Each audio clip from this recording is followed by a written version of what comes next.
Good morning, everybody. Thanks for coming.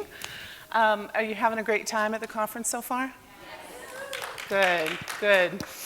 We have a lot of great sessions in the fundraising track. I might try to plug a few of them because what we're going to show today is sort of an overview on this topic about interesting ways to try to build your donor base, find prospects, find potential donors. But there are a lot of other sessions coming up that are deeper dives into some of these ideas that we're going to talk about. So we'll try to direct you to those sessions and check your program because there are some other great fundraising sessions coming up. I am Barbara Camick. I am the Director of Direct Marketing for Best Friends. I've been with Best Friends for about 4 years. And I started my career with, attempting to do a college degree in interdisciplinary math and computer science. And that hit the skids. So I ended up with the degree in psychology with the business minor and then went on to do the MBA. And my first job out of college, my first real job was at a nonprofit. So that sort of set the stage for the rest of my career. And over the last 25, 28 years, I have been working in nonprofits. I've done time in consulting firms. I was with Blackbaud for about 10 years, so some of you might be familiar with the Razor's Edge and the suite of fundraising products that Blackbaud offers. And all of our clients were national fundraising clients. So have had the good fortune to work with a lot of large and mid-sized nonprofits. I was at that point in my career where, I was doing good work, but wouldn't it be nice if I really could feel like I was making a difference and doing something that aligned with my personal values? So that's what led me to Best Friends. And I'm thrilled to be here because I get to work with amazing colleagues like all of you every day. I'm so inspired by all the work you're doing and very grateful. So thank you for all you do. I am a pet parent, obviously, and I have quite a collection. There are some who I couldn't even capture in a photo in time to put it on this slide, but you can see we have a busy house, and hopefully we're done collecting. Maybe a few more chickens if my daughter has her way. She'd love 2 pigs, and I'm trying to hold firm on the no pig policy. But that's a little bit about me. I'm going to turn it over to Kelly, and she can let you know about her and get us started. Thank you, Barbara. Good morning. How's everyone? Enjoying the conference? Okay. Just word of warning, I am a former cardio kickboxing instructor, so how's everyone this morning? Yes, there we go. So a little bit about myself. I did not come from a nonprofit background. I actually started my online marketing in the tech industry. AOL, remember the dial-up? That one? Yeah, that's where I started. And then I went to a very well-known security software company, and then also one of our sponsors here, PetSmart. So I went from a B2B, which is business to business, B2C, which is business to, and then now nonprofit here. So here I am. What's most interesting, though, through my online marketing, digital marketing path, I remember in 2005, it was a Friday evening. And how many had watched the show Whale Wars on Discovery? After that, obviously I didn't have a life. I'm sitting there watching this on a Friday evening. I saw an advertisement for Dogtown, and I'm like, ooh, I gotta check this out. I'm already sitting here, it's Friday, I got the popcorn, why not? That's where the love affair with Best Friends and I started. The seed was planted. And here I am, 11 years later, not only part of this wonderful conference, but also I am now part of the team. So took patience, took a little fate, and that's how I arrived here. Like Barbara, I'm a pet parent too. I have all dogs, and they're all special needs. Anywhere from cancer to glaucoma to behavioral issues, to arthritis, to kidney disease, stage 3, liver disease. It's almost probably easier for me to say what my pets do not have. I swear I have a sign on my front door that only special need pets can read. This house welcomes you, come on in. So right now, I'm 5 and holding.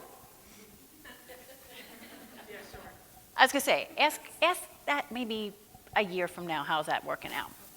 Okay, so without further ado, let's get started here. Let's get you down through what we're gonna present to you.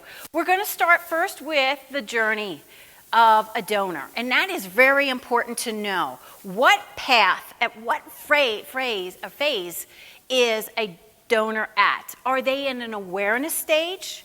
Are they in the commitment stage? Are they ready for engagement? So we're going to review those stages. Then we're going to also look at traditional marketing, digital marketing, and then digital marketing, putting the both together, and then we're going to go into a summary of identifying opportunities. So real quick, before we go through all of that, how many are using some form of tools to collect data on your donor base? Wow, good, great. Now, how many of you are using that for traditional, like offline events, posters, flyers? And then let's flip that coin. How many for digital? Okay. So with digital, you're at the right spot. Lots of opportunity, a lot of awareness and learning education here. And then with those that are doing traditional and digital, how many are you blending it together?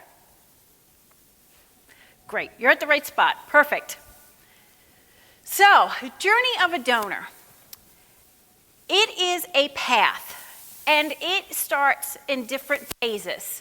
When a potential donor becomes aware of your cause, your mission, your brand, it starts at day 0. And this is the awareness stage.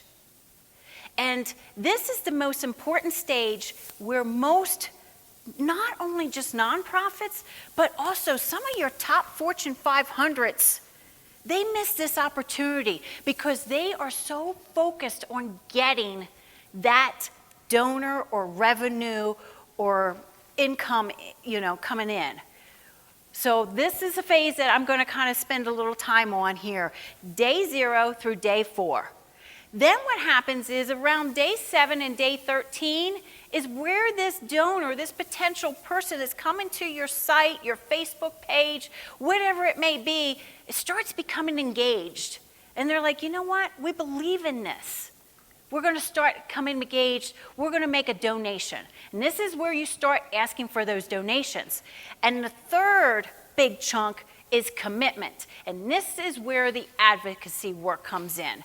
So just remember, it takes at least 30 days, if not more, to get someone who just came up to maybe your booth at an adoption event, saw your flyer, saw your Facebook page. It takes time. So patience is a key word here. And consistency, I would say, is another key word. So moving into the awareness and consideration stage, this is where you want to begin those relationship buildings. And I hear say it's relationship buildings, and this is a stage, these 2 stages here, you want to avoid asking for donations. This is one that you just go out and do some storytelling. And actually later this afternoon, during the advanced social media track, I'm going to get deeper into storytelling, the benefits, what makes storytelling successful. But this is also stewardship. This is where you say thank you to your volunteers. This is where you say thank you for your influencers. The people that are just going out word of mouth, spreading the good news about your mission. So this is all about relationship building. Yesterday at the general session that we attended, you heard Tema say, it's relationship building. And it is the same in the journey of a donor. Moving after that becomes the engagement. Now, this is where you're going to ask for donations. This is where you go, all right, now that you have built some trust in us and you see the integrity behind what we're doing, ask for a donation. And you may start out small. It's okay to start out small. You don't have to go in for those big asks. But this is where you want to keep it simple. And you can remember it by KISS. Keep it simple. So, you just want to make sure, though, too, that your goal is very, very clear. Especially remember, this is someone that may have come in at day 0 and is learning about the cause. So just keep it simple. You could just go out with a $5 ask and say, your $5 will help with administrative needs, or your $5 will help with flea and tick control, something like that. Let them know what their donation, or we like to say investment, what their investment is getting for them, how their investment is working for your nonprofit, your organization. After engagement becomes the commitment.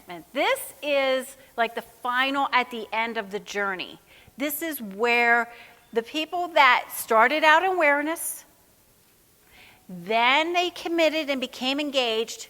And remember, commitment and engagement, that involves emotion. That's where it's also good to start with those little storytellings or stuff like that, show a video. But this is here your loyalty base. This group here, this segment, is the ones that are going to be your ambassadors. They're going out and going to be the cheerleaders for your organization. So this segment right here should not also be often, or should not be overlooked. Just like I mentioned, the awareness stage is often overlooked, the commitment too. Take time to segment and send messages to your donors that have been with you for a long time, and you know that they're out there championing for you. So when you put it all together, you start with the awareness, and then it kind of branches out into engagement and commitment. One thing that to know is when you start with awareness, start with just these kind of really easy, did you know? Did you know? And then open it up. So whatever message that you're trying to say, for instance, let's say, did you know, question, that there are over 9,000 pets euthanized a year? And that's it. And then just give them a little bit more education. Avoid asking for that donation at that point, because the awareness is all about education and relationship building. No matter what stage they're in, as I keep saying, it's relationship building. You want them to help them feel like they are part of your organization. So empower them. And when I say empower everyone, I'm talking from volunteers to supporters to donors to your bloggers to anyone. They all have the means to help someone along that path.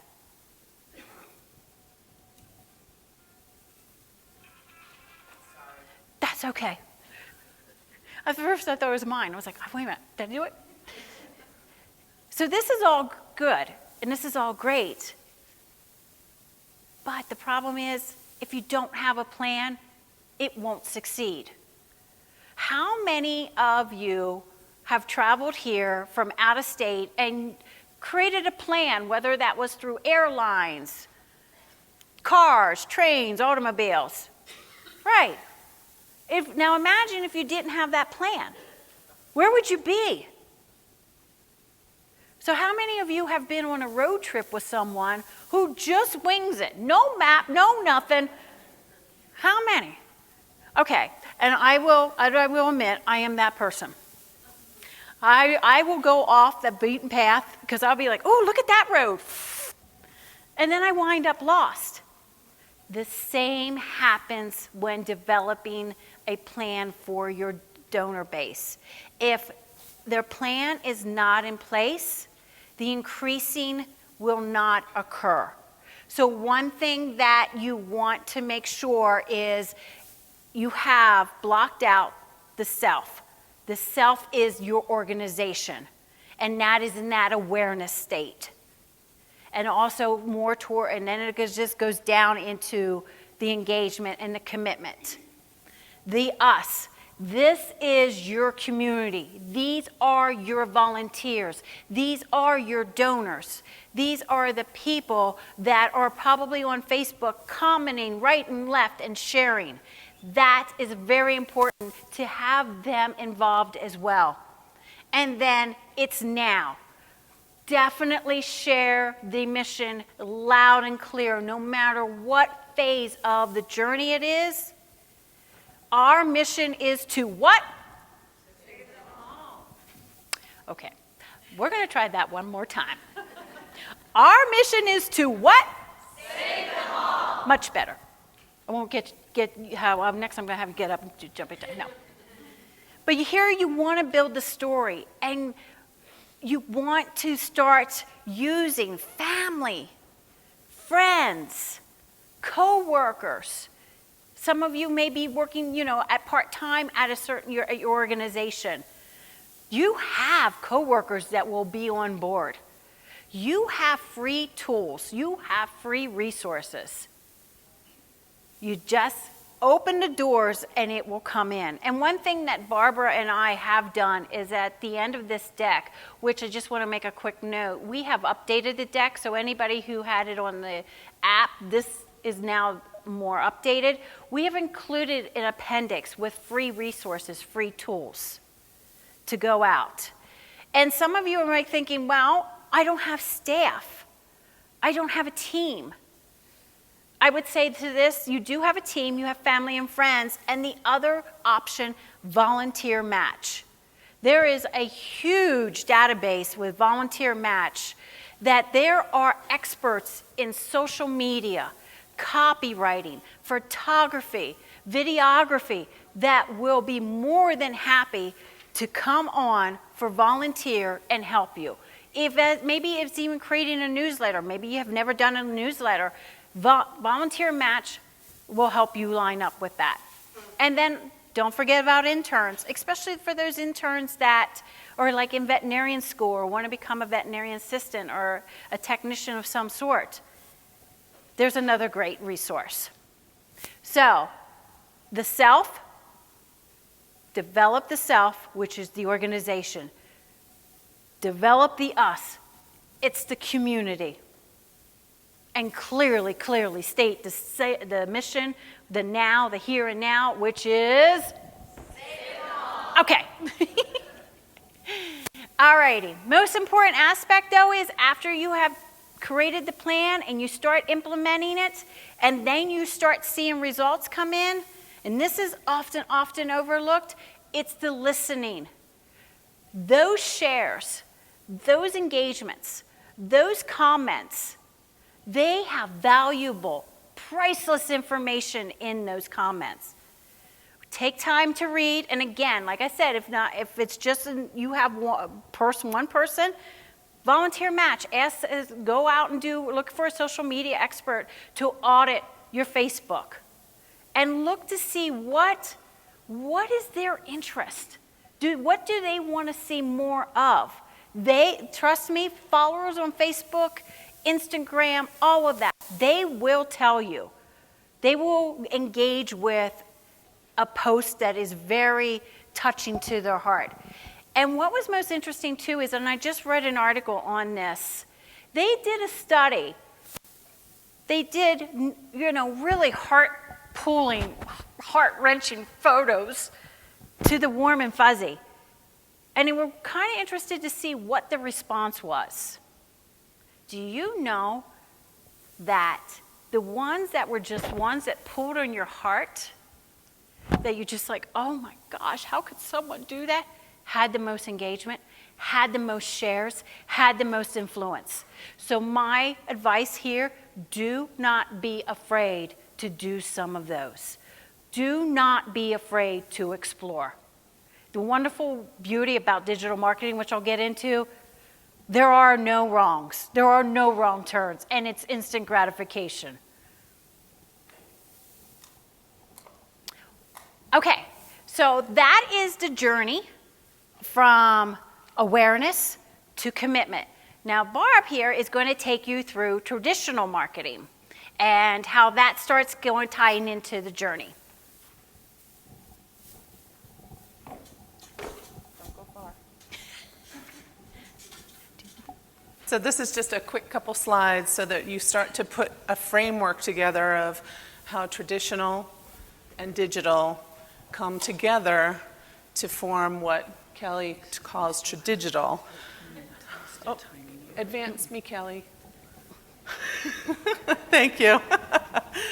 So traditional marketing uses a variety of channels and tactics to share information and garner support for an organization. So this could include mail touches, could include phone touches, your events, television. Obviously, a lot of animal welfare organizations, I shouldn't say a lot, a few wealthy animal welfare organizations use television to garner support for their mission.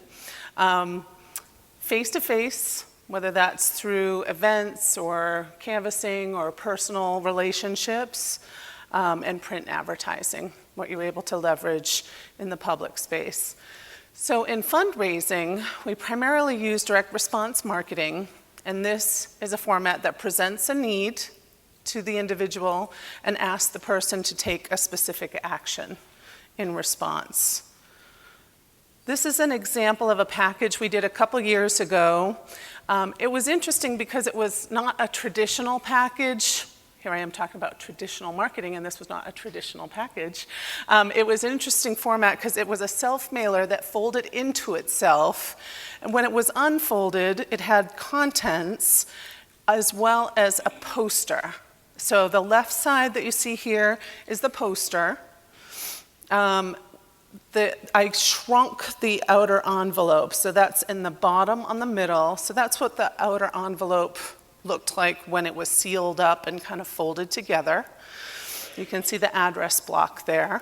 Inside there was a traditional appeal letter, and then the right side shows what at the top what it looked like on the outside when it was folded together. And we included some interesting myths and facts about adopting pets to try to set the record straight about how adoptable pets are not damaged, and you won't get a better quality pet by going to a breeder or a pet store. And then we asked people to take a pledge to save them all and commit to adopting and not, buying animals and that type of thing. We also asked them to donate, obviously, to our cause. So as Kelly's going to continue to demonstrate with the subsequent slides, these are the different elements highlighted to the composition of the whole package. There was the story. We presented an issue. We talked about how 9,000 animals die every day in America's shelters. We presented some really heartwarming images, and we had a call to action and asked them to take a step to help support our work. I'm going to turn it back to Kelly to walk through the other two types of marketing.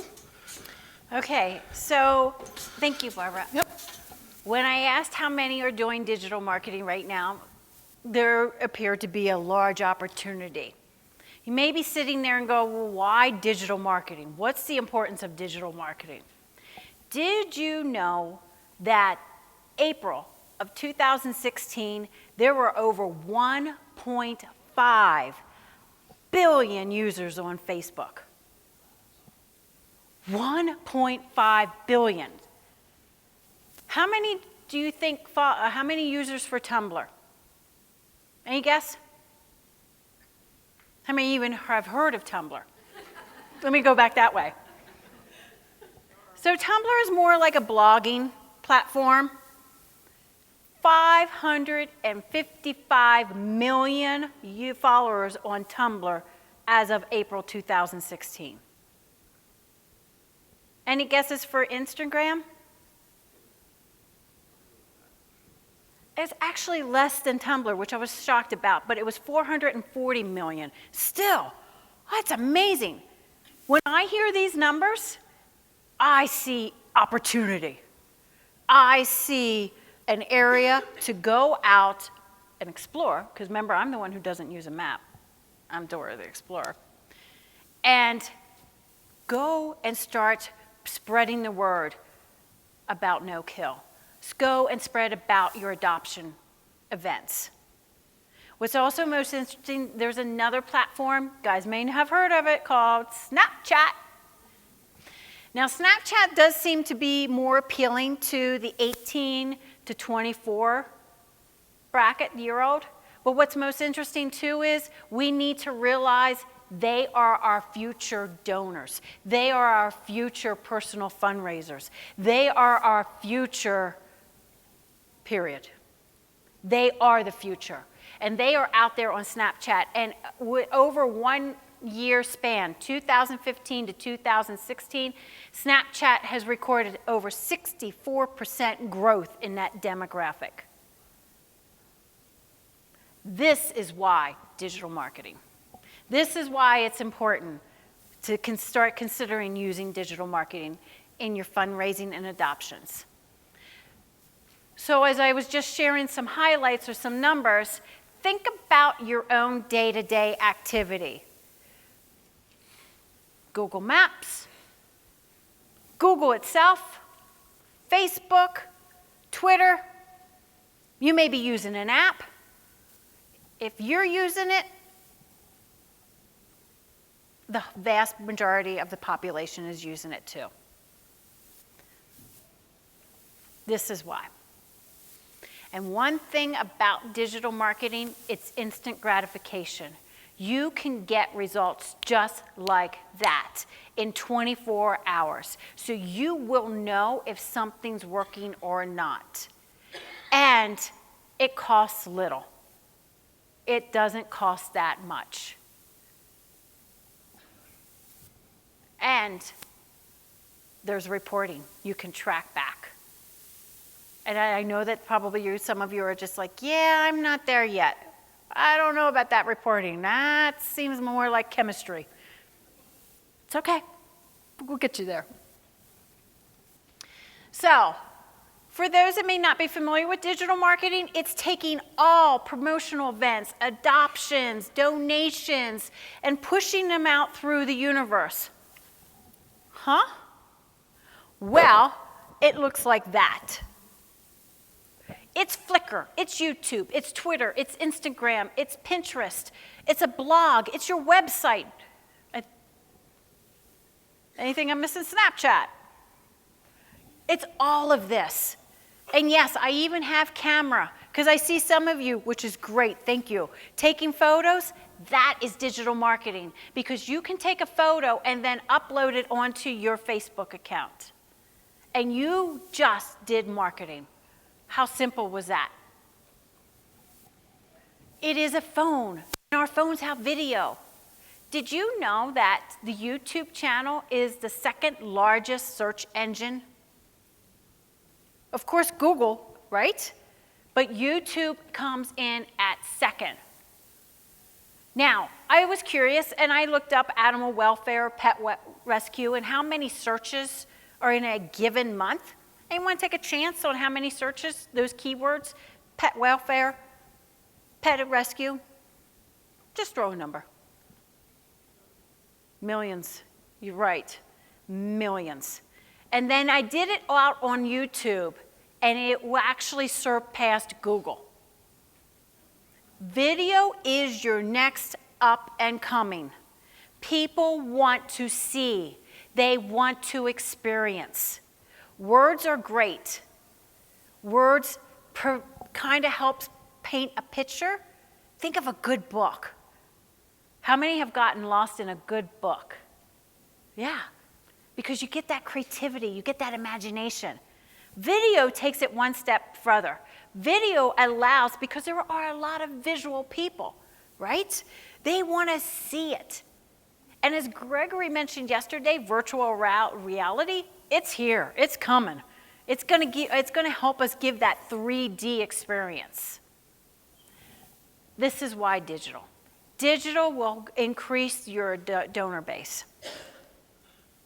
So what does digital look like? And I actually had a few bring in some examples. This one is from the San Francisco SPCA. So thank you for this. And here's what I want to show, that this is a digital experience that they pushed out. This was on their Facebook. And there's some really clear items here that go into digital marketing. First one, they created a story. They created just a small enough story to pique the interest of a follower. And here's what's most interesting about follower. When I like this, my friends will see that I liked it. And then they'll be curious. So it goes back to that community involvement and the journey of the path. They used an image, great image here, super clear image. It's captivating. Those eyes. Ah. They also then created hashtags. Hashtags are here to stay, folks. I know that some of you may see posts with 20 million hashtags, maybe only one word, and in there, hashtags live in the moment, hashtag sunrise, hashtag Arizona is great. That's where I'm from. Hashtag, and I think it was Jimmy Kimmel and Timberlake, yes, that did a skit on the use of hashtag. Every other word was hashtag, it's here. It's here. And to help you understand the importance of hashtag, and I don't want to get down to the technical weeds of this, when you apply a hashtag and someone types in a keyword, it's sort of like an ignition key. It kind of turns it on and goes, oh, I recognize that keyword, and it pulls this up. So this is why start hashtagging. I know that's a fine line between too many hashtags and not enough. But it's okay to get creative in them, like live in the moment, or as they did here, they used the word donate, but then they also called out. I assume this is the dog's name or the campaign? Cool. I think it's the city. The city, okay. And the hashtag donate is a third-party service as well. Yep, you're right. But brilliant on using the city, because then those people that are searching for their city, this pulled up. And it lets you track on the back end. Exactly. Exactly.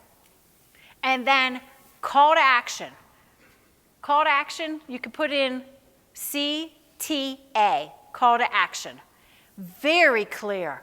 You donate, they called it out here in the amount, and then also the comment to help. So right here are some really 4 solid components of digital marketing, all done on a Facebook page, which cost zero. Maybe time, maybe a photographer, but again, goes back to that volunteer match.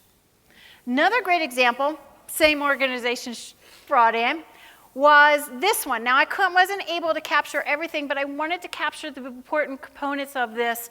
It was actually a story. One thing that really stuck out on here is the ability to social share. That is huge.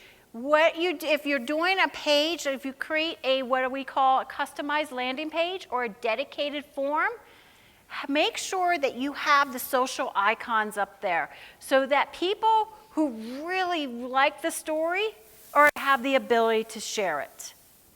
Then also the donation form, clear, very clear. The form fields are just easy to follow as well.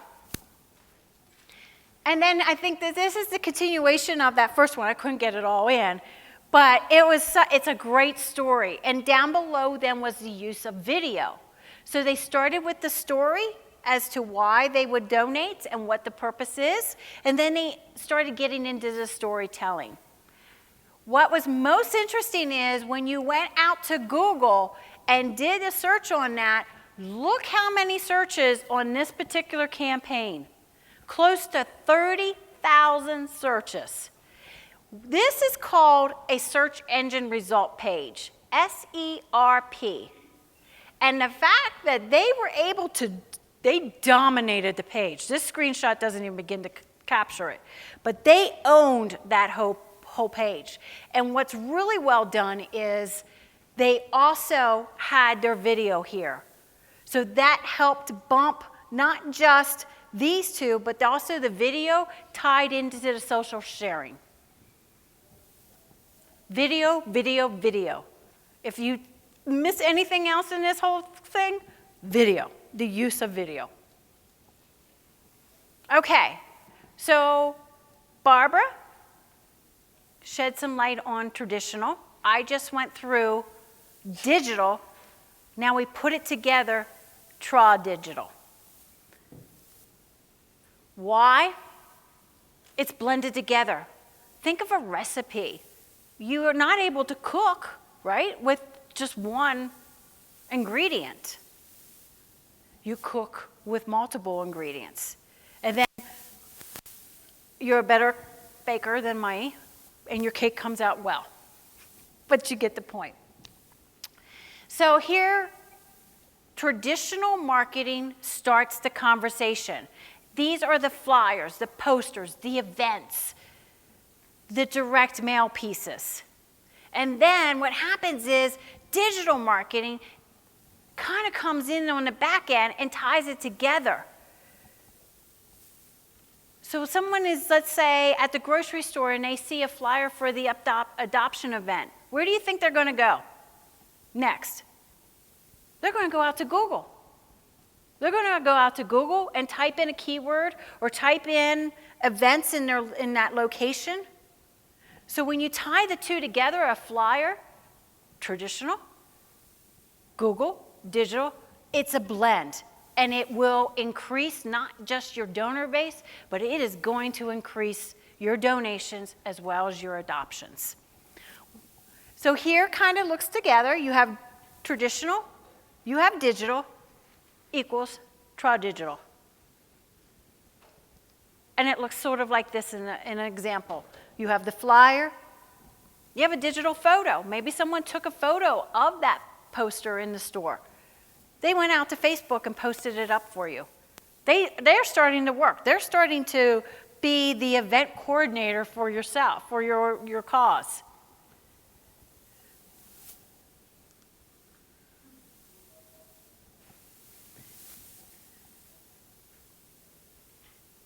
This is another one here with the hashtags. We did this. Keywords, we put them in. Here was the mission and education. That's the poster package from earlier. Okay. And then the logo. But this is, as Barb just said, this is the package, the flyer that she showed you earlier in the traditional section. This is what then it looked like out on Facebook here.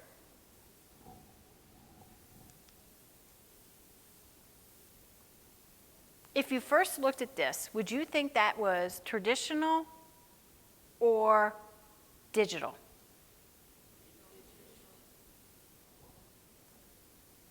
It is a trick question. It's both. And here's why. This is Strut Your Mutt. It's the event, right?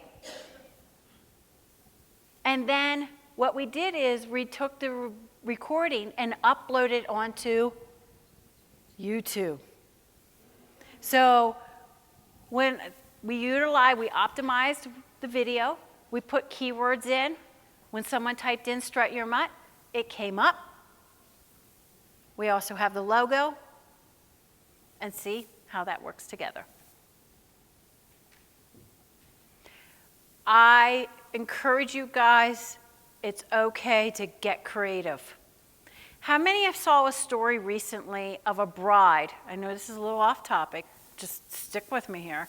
How many saw the story of a bride who embroidered her love story from the moment her husband, boyfriend, met?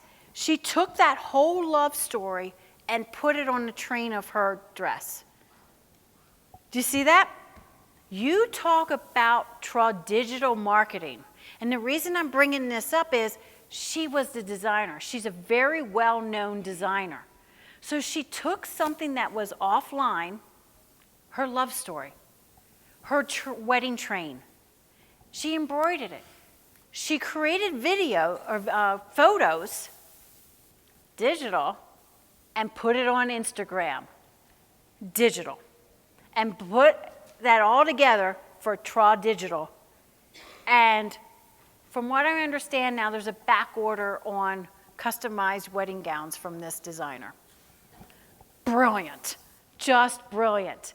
My point being, there are no barriers when it comes to trying something new.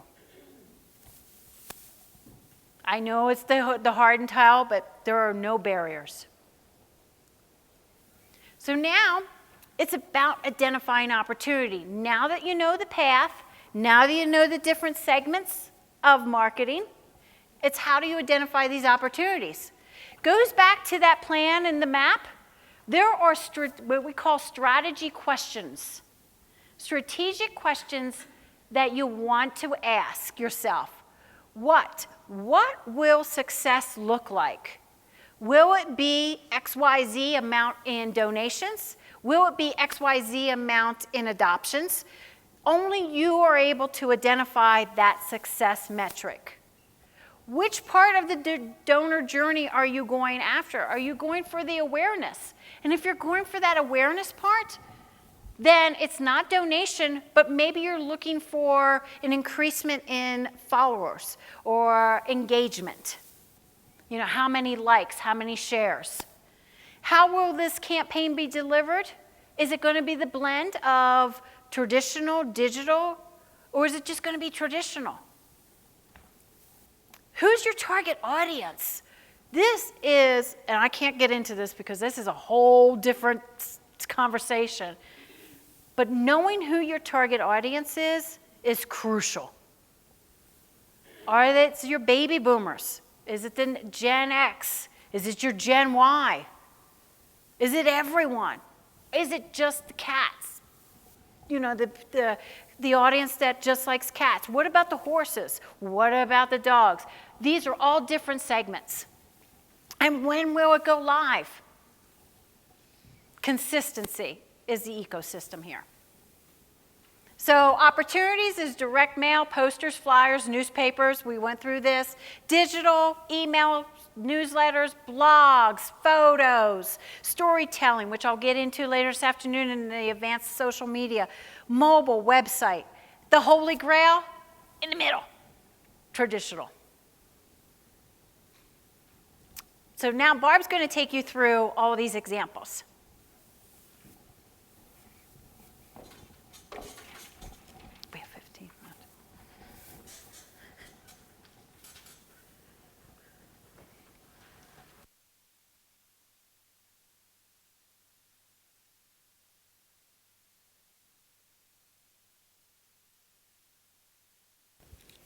This is a crowded space up here. So, how many of you have a base of support that's less than 1,000? Quite a few, okay. How many have a base of support that's less than, well, between 1,000 and 5,000, let's say? Okay, great. And then how many of you have a base that's greater than 5,000? Okay. It's good even split between those three groups, it seems. You know, the name of the game here is to collect information. How can I engage with someone at a level where I can get enough information to be able to start to create that relationship that Kelly was talking about? So there are a lot of different types of valuable data, and in a perfect world, wouldn't it be great if you could start your relationship with all of this? Because imagine what a rich, full relationship you could build right from the start. That's unfortunately not the reality that we operate in. If you walked up to somebody and said, hey, you want to get married? they would think you were creepy and they would run away, okay? So you have to start small. It's like any other relationship that you try to cultivate. You want to say, hey, I like you, and I think you'd like me. Would you like to have a cup of coffee? So start small. At the basic level, try to get their name and their email address. If you can get nothing else, make sure you get that, because that's the point at which you can start to build the relationship. If that goes well, or if you're lucky and the person likes you enough to want to actually have a lunch date, you'll get their physical address too. From there, hopefully you can move them along the journey to the point where you're married and very firmly committed to each other in a mutually rewarding way, so that you are able to collect lots of rich information and actually use that information in the way in which you're engaging with them. But start small. Try to build your email list. If you're lucky, also build your address list. The more information you try to request on an initial contact, the less likely people are to give you any information at all. They may just abandon the interaction and you lose them. But don't not try. You must try to get their information to build your base of support.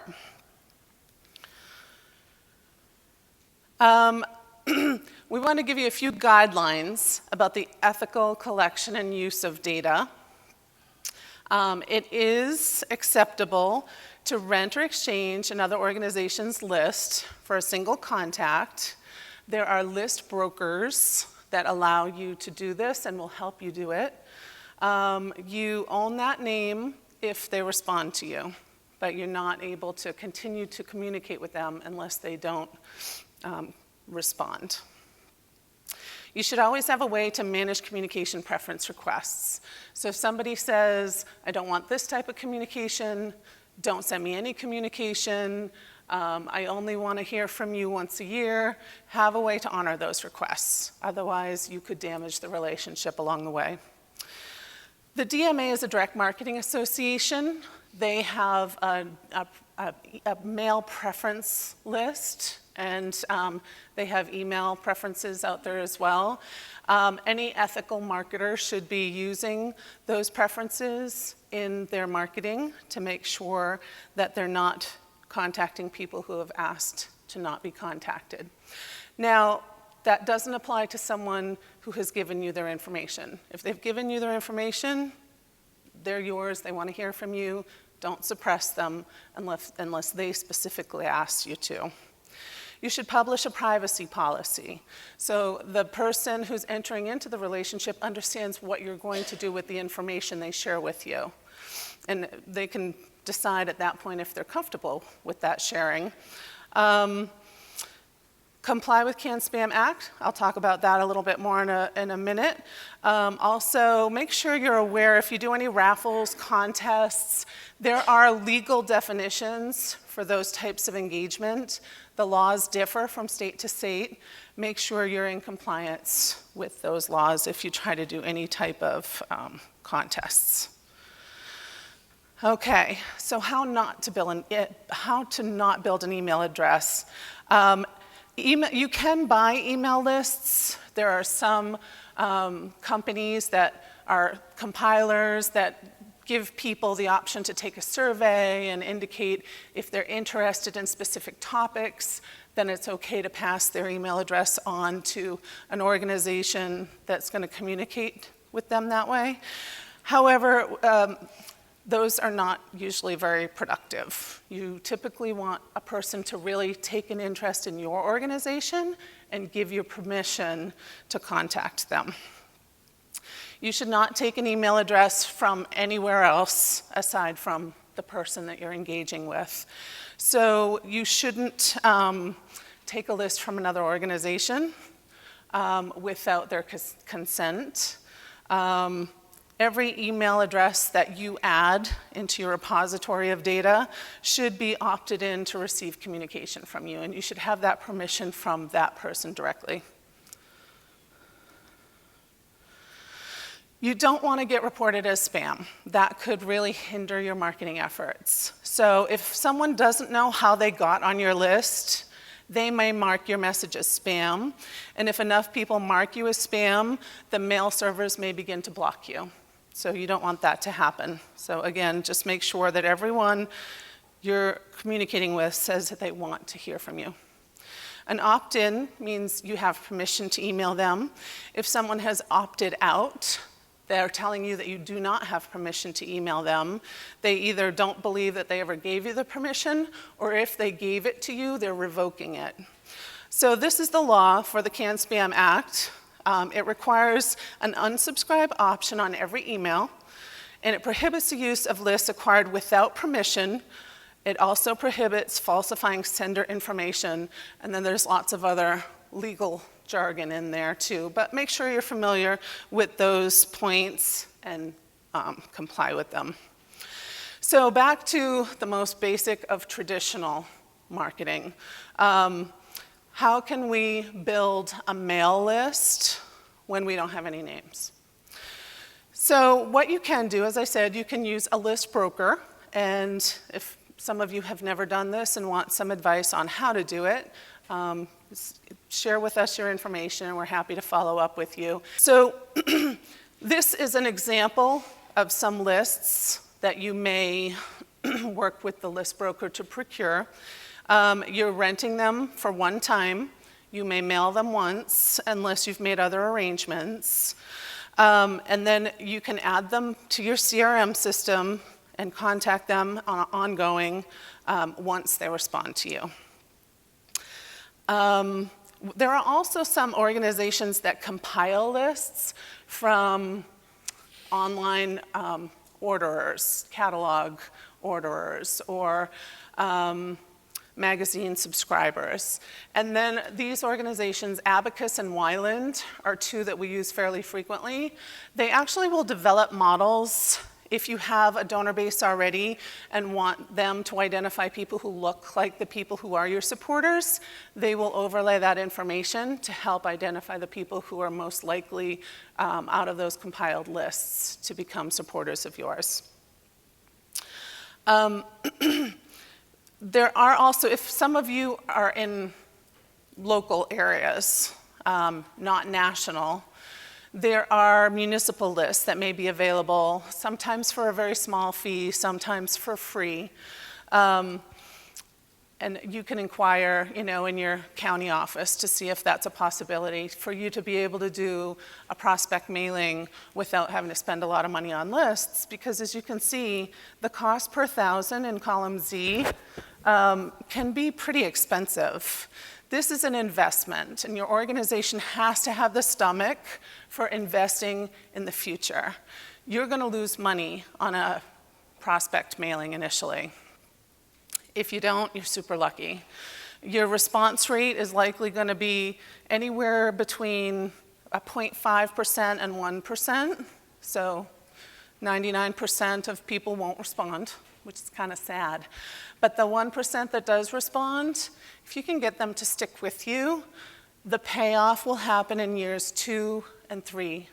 And this is how you build your long-term support base.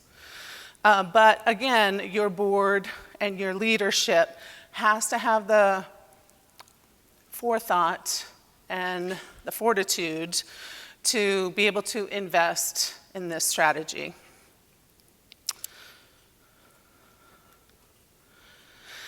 Now, when you mail an audience, depending on the type of list you use, if it's a compiled list, it's easier to get permission to retarget this audience of people online. So you'll send out something in the mail, and then, ironically, they'll get that piece in the mail, and then suddenly an ad will start following them around online, wherever they go. Look, oh, I just got something for best friends, and here they are on my webpage right there when I'm shopping. So these are the types of awesome ads you can target to that specific mail list. So, typically we hear that a person has to see an image or be exposed to a message in the range of 7 times before they even notice and take an action. And that sort of speaks to what Kelly was saying about you've got to create that awareness and that engagement and that trigger that says, oh, I keep seeing this. Maybe this is interesting. Maybe this is something I should pursue or do some more investigation on. So this really helps to increase those number of touches, increase the confidence that you're a real brand, that you're trustworthy, and that you're a legitimate organization that's, going to be around and is doing good work. Now, when we did this campaign, the visitors were removed from being targeted online if they returned and completed a donation online, or if they didn't return at least once within a 30-day period. So you don't want to stalk them forever, because then that gets kind of creepy. But it's great for you to have sort of this window of opportunity and to take advantage of that window as much as possible. Some of these ideas are things that you should already be doing. So hopefully you have a sign-up option on your web page and you're already doing this. If you're not, go home and do it immediately, please. Because this is how you want to grab the people who have expressed an interest in your organization. This is another example of a way in which you can collect email addresses. So give them a reason to want to communicate with you, to want to hear from you. The Cancer Center here has a pop-up. When you go to their webpage, there's this pop-up that asks you to sign up for their email so you can stay updated on current news. You can do testing with pop-ups. You can also test them on exit when someone's about to leave your site. You can test the cadence of pages. Say they've gone to 3 pages, then you can offer the pop-up. Or if you're really tricky, you can kind of track how they came to you and then tailor that. Offer something free. Free, everybody loves free. It's our favorite 4-letter word.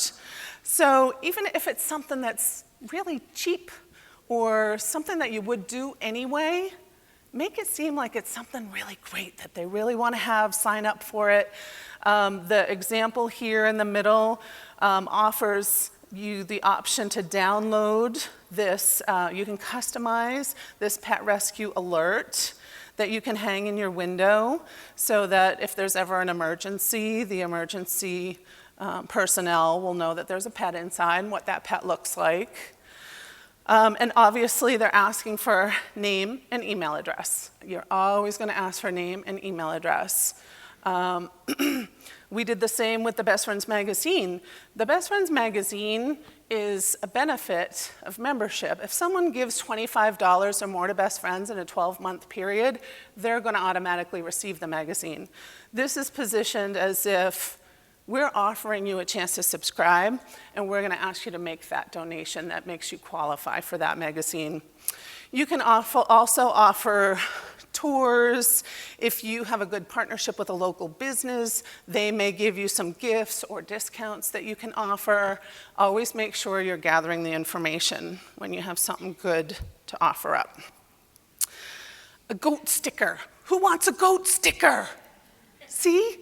There's one person back there who wants one. They make this seem really cool. You want to be part of this community.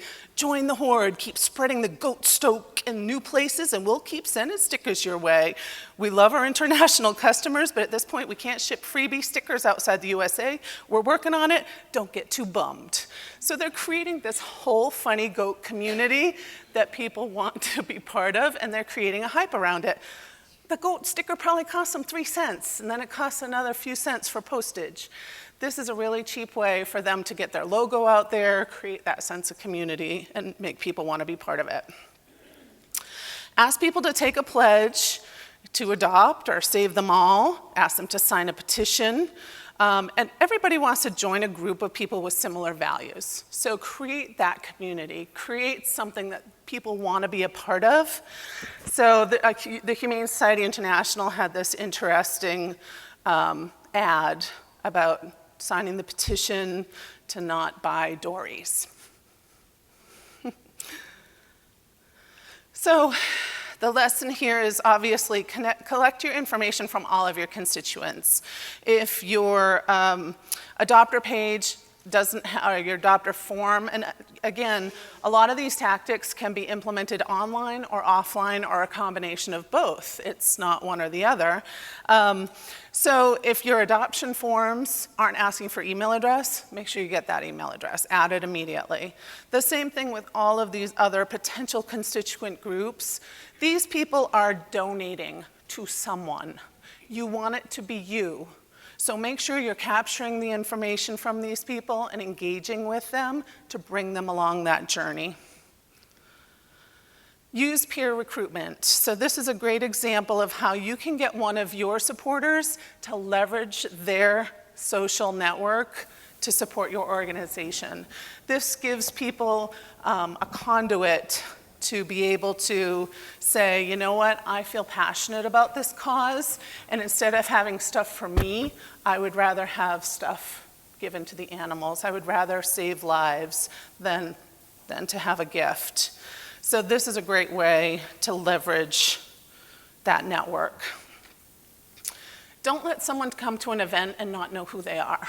That is like the biggest missed opportunity. It can be difficult to collect this information and create the infrastructure to manage it, to get it entered, but it's so valuable, and this is like the easiest where you're going to start building your donor base. So whether it's a house party that one of your really great supporters has offered to throw to kind of do some friend raising, or it's, you know, an event at the local restaurant. The restaurant has offered to give 10% of sales for their Saturday night sales back to your organization.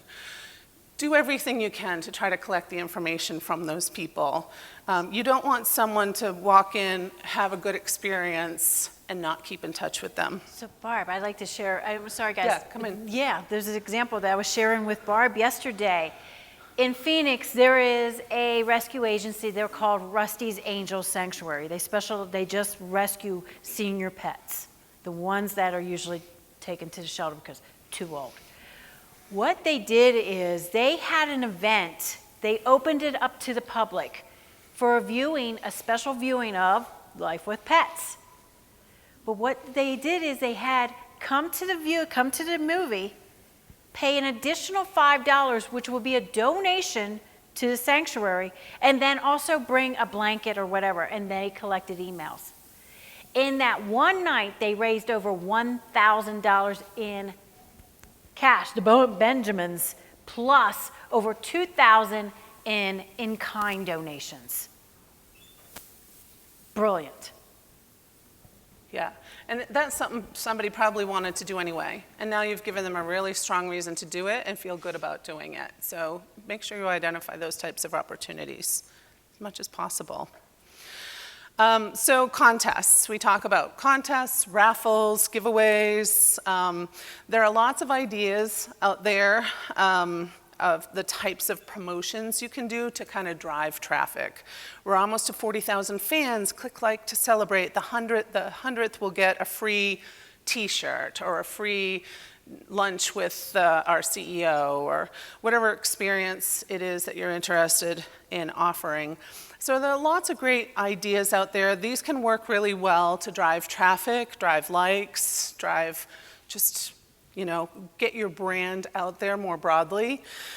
And we also partner with our corporate partners sometimes they'll offer up some sort of incentive, and it will really help us to garner a lot of new supporters. This contest I thought was pretty funny. I don't know if you can read it, but they did a caption contest. They put this picture out there, and the winning caption was, just can't seem to do anything with your hair.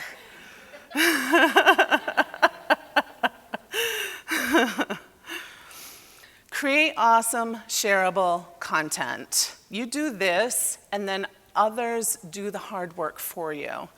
Others are going to want to share it. If they're a supporter of your organization, they're going to want their whole social network to know how awesome you are. So we had this awesome video that was taken, I think, by just one of our trainers at the sanctuary who just happened to have their iPhone. I don't think this was very planned or staged, but they happened to capture this great video of this dog, Saphira, swimming in her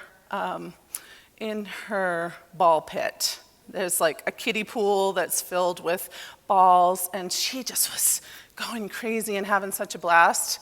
This got picked up by the Huffington Post. Something like that can do wonders for your brand. It can exponentially get your word out there, get your mission out there, and create some great support.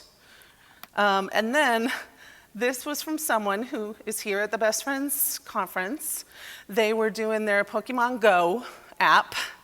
They caught a cat, so they decided the next step is to tip the ear, vaccinate it, neuter it, and release it. So I thought that was awesome. And so all of a sudden something comes along like Pokemon Go, crazy popular. I think Sue said that there are more people on that app now than are on Twitter at any given time, which is just crazy. I can't understand it at all myself. But be aware of these opportunities and find ways to capitalize on them. I also saw a picture that the National Monument put out, and a lot of businesses and nonprofits are doing this now. They're just posting a picture, the National Monument ranger had his arm around the Pokemon character, smiling in front of the National Monument, saying, "Come visit, we've got all kinds of crazy characters around." So take advantage of these opportunities to create great shareable content. Ask for feedback from people. People love to give their opinion.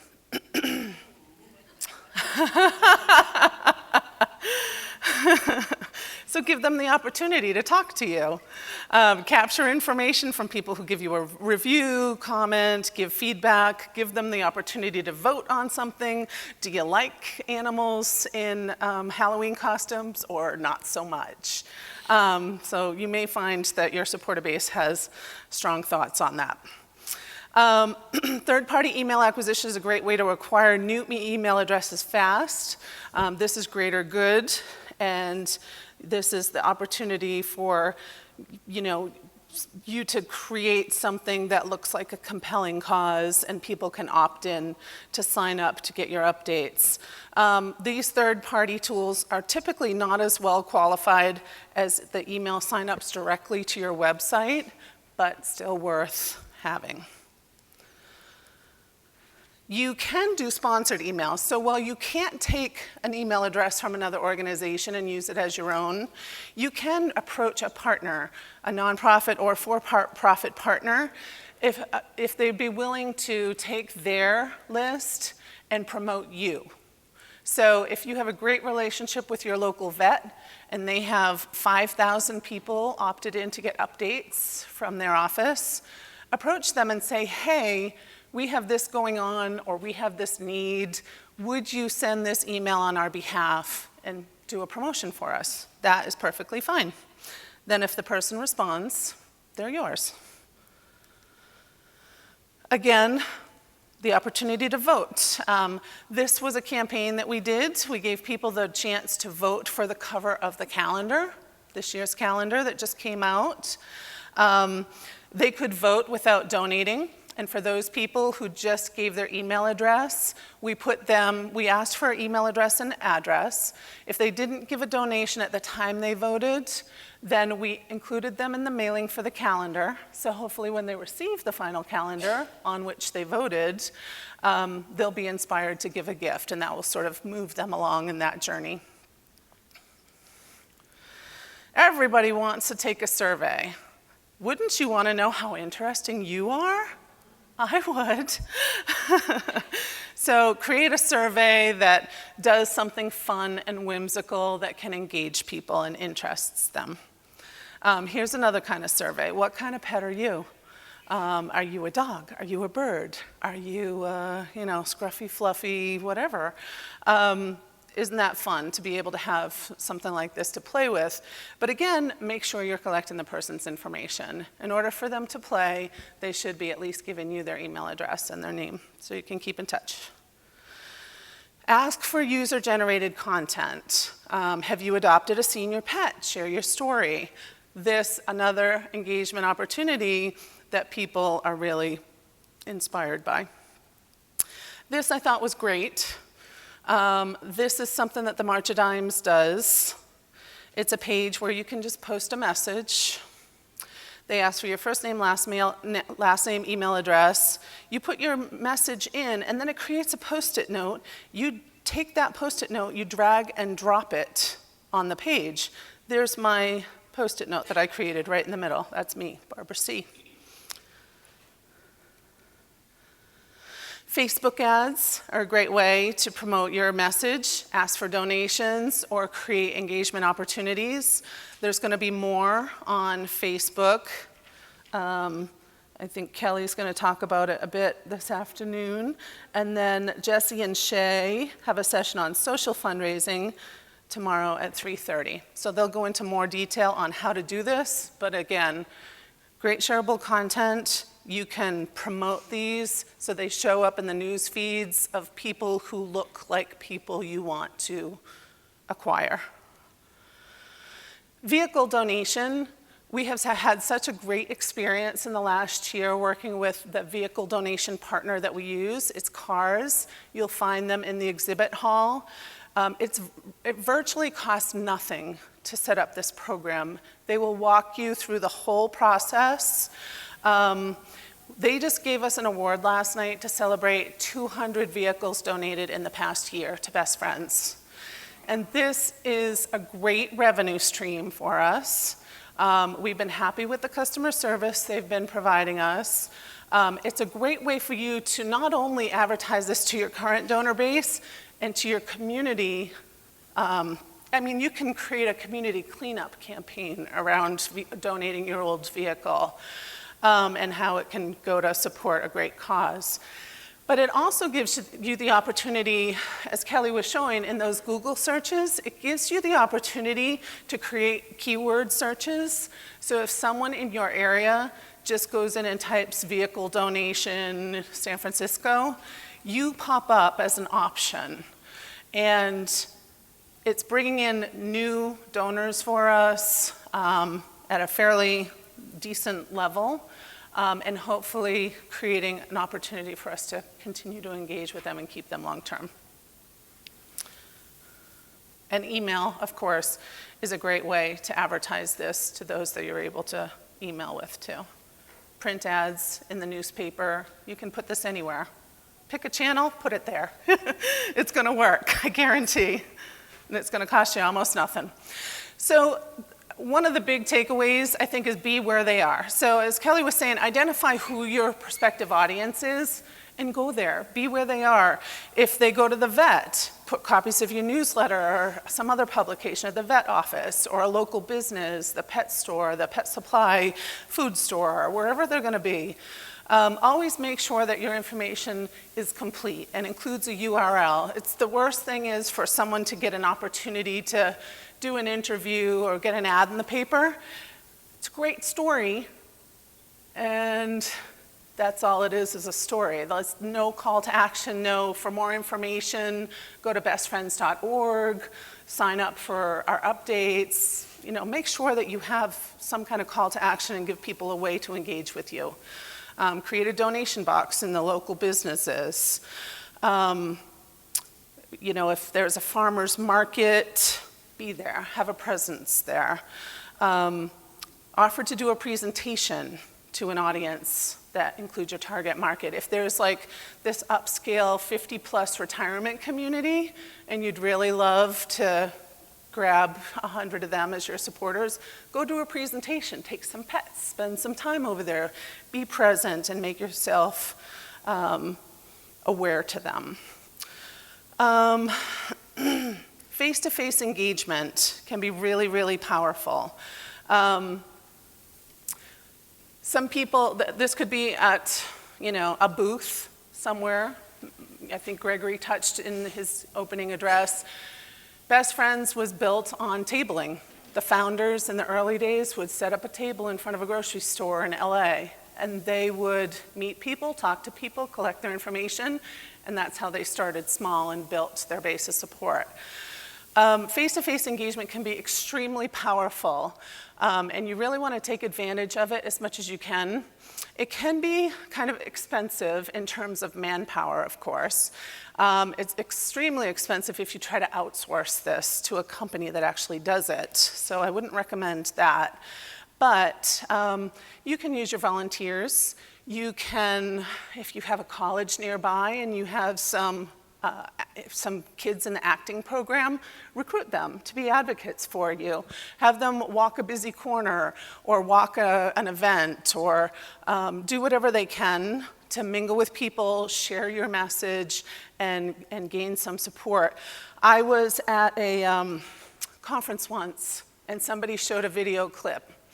And in the video clip, somebody's walking down a busy sidewalk.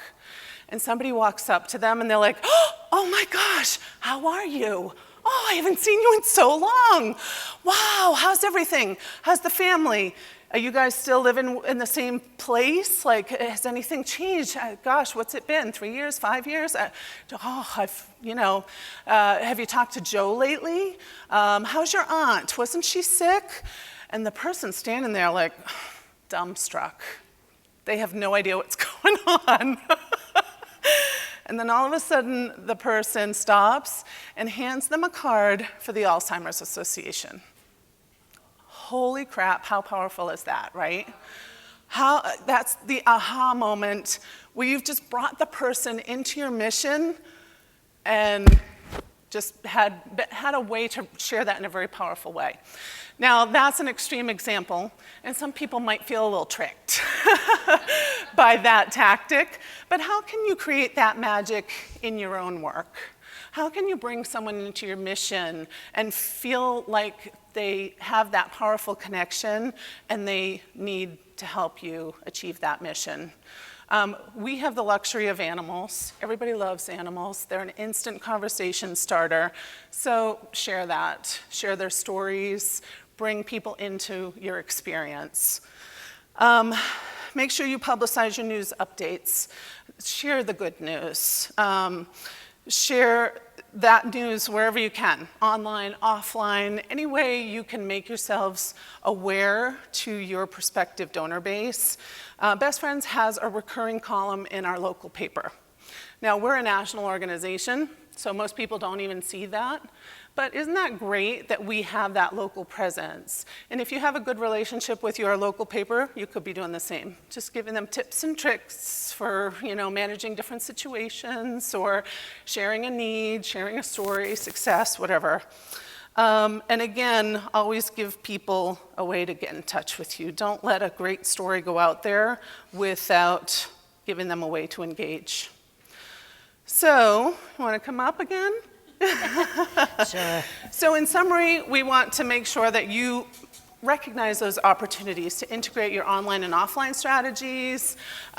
This is going to fuel the fire for your organization and keep you well funded for a long time. You want to cultivate the journey of the donor. So as Kelly talked about, start small. Build that engagement, build their enthusiasm, their motivation, their commitment to your cause, so that in the end, they become an evangelist for your organization. And digital marketing needs to stay current and diverse, so you probably have a comment to offer on that. So with that closing comment here, there's some really strong takeaways that Barb and I have given you.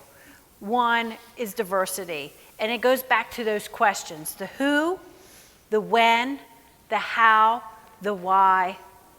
They will create that diversity. Once you have identified that and you have that plan, then this will all fall into place. The other takeaway: be creative. Her and I are both saying this. Take off those barriers, take that risk, press that envelope a little bit. You don't necessarily have to embroider the story along, the path here, but you get the idea. So, and then also make sure when you're doing something in traditional, it can be tracked back as well as digital, because then you will have empowerment. In closing comments, though, I'd like to dedicate this to Carla May, who was one of my precious little Lhasa Apsos. She was on the E-list in 2001. She bit every foster, and they said I was her last hope. I have the scar. She bit me. And the agency at that time said, Kelly, we're going to come and get her. You were her last hope. And ironically, the phrase, you can't save them all, Kelly, and this is in 2001. And I was like, oh, be darned if you're taking this one. It just didn't feel like she did it out of maliciousness. Her and I had a little bit of a battle. We had a coming of terms of, I raced motorcycles, so I put my leathers on. And I lifted her up, and she was biting and biting and biting, and then she just left out the largest cry I ever heard. And from that day forward, she was my cutie cupcake. She just passed June 6th. She went into immediate stage 3 renal failure. I kept her hospitalized. I did everything I could, but couldn't keep her in a hospital for the rest of her life. I just didn't think it was fair. So I dedicate this session, our session, to her.